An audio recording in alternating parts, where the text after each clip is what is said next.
morning, Josh, and thank you so much for gracing our Pep Talk interview.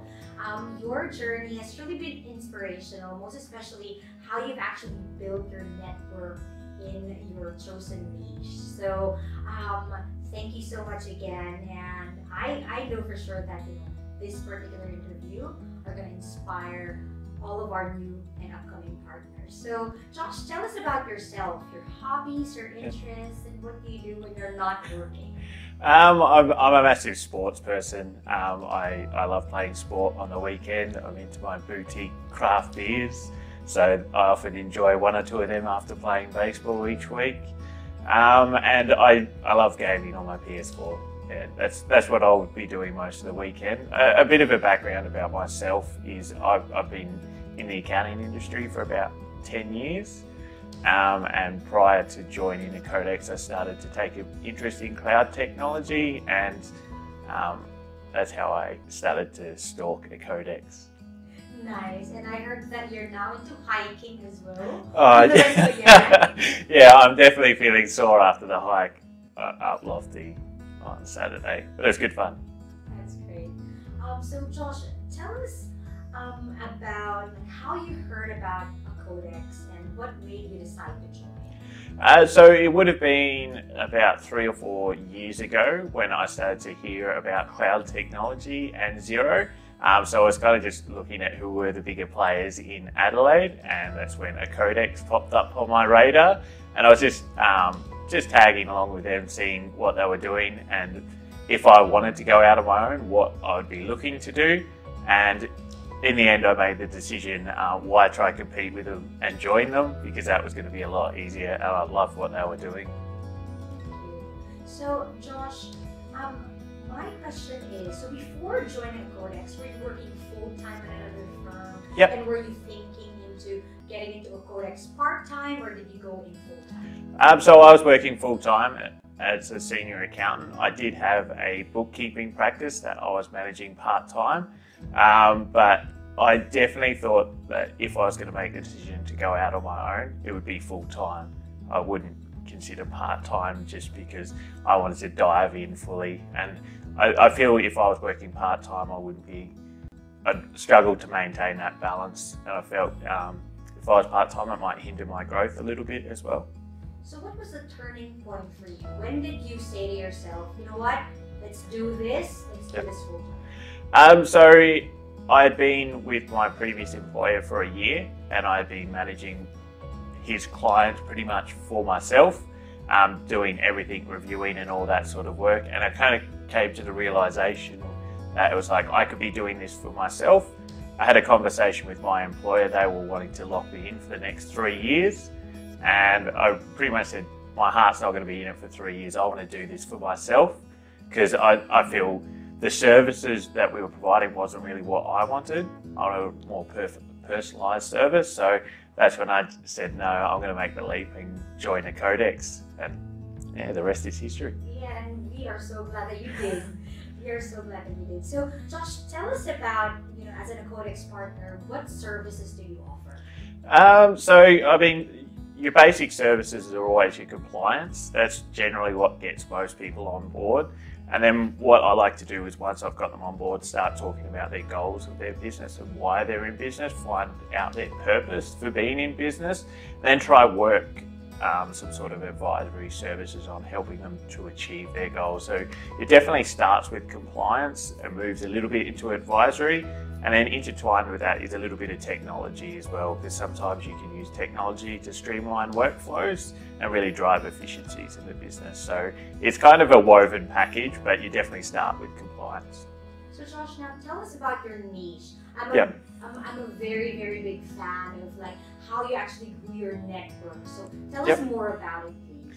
Yeah, so my chosen niche is construction and trades. Growing up in Alice Springs, a lot of my mates that I was in school with went into construction and trades. So I've always been around the industry, and I've got relatives and family that are still in the industry. So it's something that I like the construction and trades industry, but I'm hopeless with my hands. So I was never going to be able to join the industry. So it was just a way for me to still have an active involvement in the industry.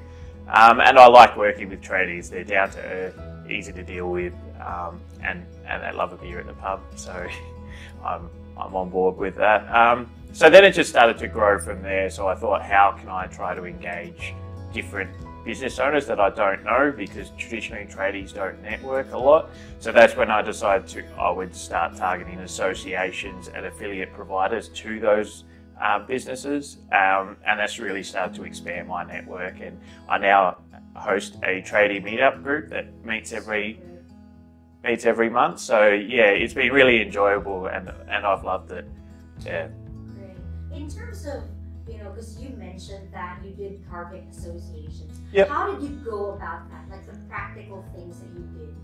I think I would generally just ask people that I know are a part of the associations for a referral to someone who I should speak to in the organisation. It's no different to a meeting with a business owner. You sit down, you kind of get a feel for the organisation, and if it's a right fit, if they have the best interests of their members at heart, and if everything I guess gels together, you go, oh, I'd like to see how we can work together to help your members. And that's how it's worked with the Master Builders Association. I've had a good relationship with the Master Electricians Association. I'm a part of the Australian Subcontractors Association as well.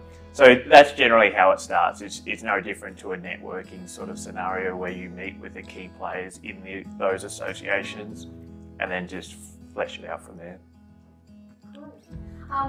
In terms, Josh, of preparing for a meeting with key people in the association, what are the things that you actually had prepared for? Because just like what you said, you've got the passion and you love being around tradespeople because you grew up around them and things like that. But then, because you're not the handyman, just like what you mentioned earlier. So how did you prepare going into a meeting with all of these people? So there's a couple key things that I'd like to focus on in the industry. So I know cash flow was a major issue for a lot of my clients. So it's something I could talk to the associations and how they try to help their members deal with it. The other one was what often happens in the construction and trade industries when a tradie is certified, signed off, they say goodbye to their boss and they go, I'm going to start a business. And they never really learn how to operate a business, what they need to know, key financial information. So I chat to them about those issues, and if I get a good response and they're really actively looking to help their members in those areas, that's generally how the conversation progresses.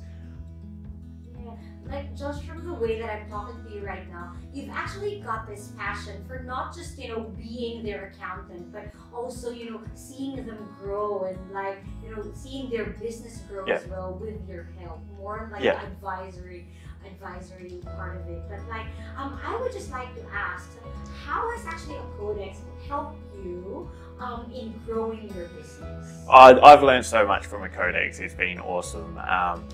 Starting off from the base, I knew compliance really well, but I had no idea how to go out and network and win clients and that sort of stuff. So definitely the sales labs, the advisory labs, just being able to talk to other partners. And so Chris has been awesome, Marcus has been awesome, Patty G, Andy, Tom, they've all helped me grow my business in various parts. But it's just been really the training that a Codex has provided that's been of awesome benefit to me. Right. A lot of the new partners are actually asking, so how much do you work in a week? It's definitely over 40 hours in a week. There's no denying that. It'd probably be between 50 and 60. But the difference being it's work that I enjoy doing. So when I'm sitting at home, it doesn't really feel like work a lot of the time. I will. So that's I guess is the difference. It's more rewarding than your standard 40-hour week. All right, all good. Also, another question is, there are some of our partners are actually working part-time, part-time at Codex and full-time in another company. When do you think is the best time to transition? So in terms of client base or revenue, how much do you think they should be earning? Based on how you started out, when did you actually start Uh, working on your own It's a really good question. It's always difficult to try to define because it comes down to your personal circumstances. Like I was just able that when I made the decision to go full time, I only had about $20,000 I knew in fees. So I knew that if I was going to dive in, I need to work my butt off. Otherwise, I'm not paying my bills. But Katie, also my fiance, was she's got a well-paying job. She was able to support me. She's given me the proviso that she supported me in the first year. That means she can retire 5 years early and I still work. So I'm not sure I got the best end of the deal there, but it's just what happens. So I think it comes down to your personal set of circumstances. So for me, I had the support of Katie, my partner. I had a lot of money stashed away. I was ahead in my home loan, so that pressure wasn't really, I don't have any kids yet, that's another one. So I didn't really have those financial pressures that were kind of tying me to that stability of a part-time role. So it comes down to your personal circumstances. There's never going to be an ideal time that is like, right, I've hit this magical number, I can jump. But in terms of when you should go from part-time to full-time, it's probably going to come down to your time constraints.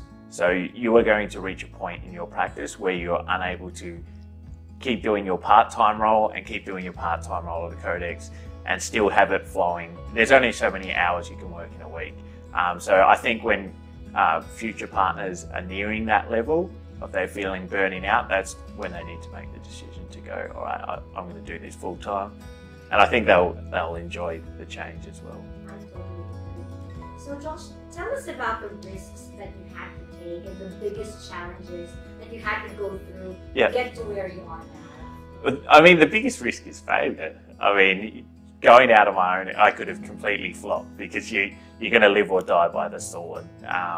You're responsible for your own success and you're responsible for your own failures. So that is the biggest risk you take, is that you're taking the leap and you're responsible for your success or failure. That's good. That is so true. So Josh, just to end, what are the 3 pieces of advice that you would like to give to our new partners? All right, I gave this a bit of thought. So I think the first one is value yourself. You know your own skills and abilities, so back yourself in. Value the services you provide. It's quite easy when you're starting off and you're trying to win fees is to discount your services to try win those deals. It will end up costing you in the end. And the final one is don't be afraid to add some personality to the service you provided. I think the accounting industry does a good job of beating any personality out of an accountant. So I feel clients will enjoy your personality. So really try build your services about your personal brand. That is so good. Josh, thank you again so much. I know that a lot of the partners have gotten a lot from this interview. Thank you very much. Loved seeing you grow. Love seeing you network and grow your brand. And thank you again. Thanks, Lindsay.